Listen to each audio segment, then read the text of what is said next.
and I'm a data scientist. Ever since I can remember, I've always been interested in true crime.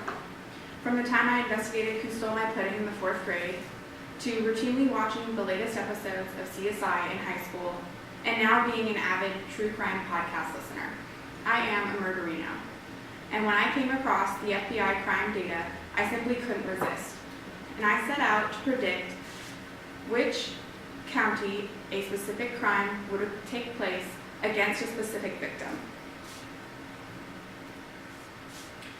Using the standard Python toolkit and leveraging my previous experience in database management, I built a 60+ table Postgres database to enable querying combinations of disparate data sources. In addition to the FBI data, I gathered census population, hospital, and fire station data for the state of Texas to be used in conjunction with the crime data. Digging into crime data can be both really cool, but also kind of a bummer. So at this point I asked myself, is there a pattern in the data? And you can clearly see a relationship between the number of crimes committed and the age of the victim, but also a disparity between men and women.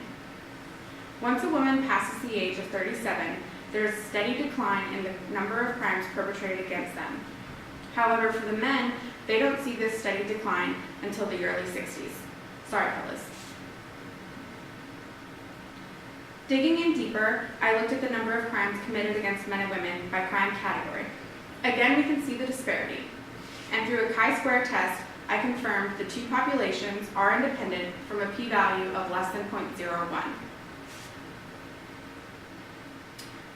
Wanting to include the census population data, I had to come up with a meaningful way to use it without using the raw numbers, which would be a dead giveaway to which county a crime occurred in, which is what I'm trying to predict.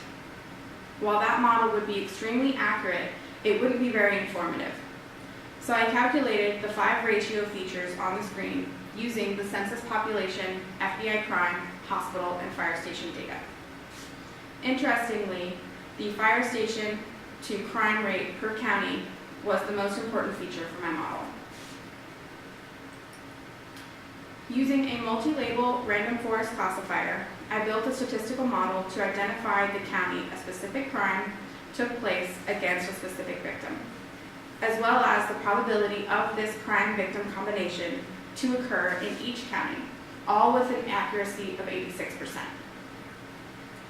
Using these predictions, I can find the 10 safest counties, as well as the single most dangerous county, specific to the user's requirements.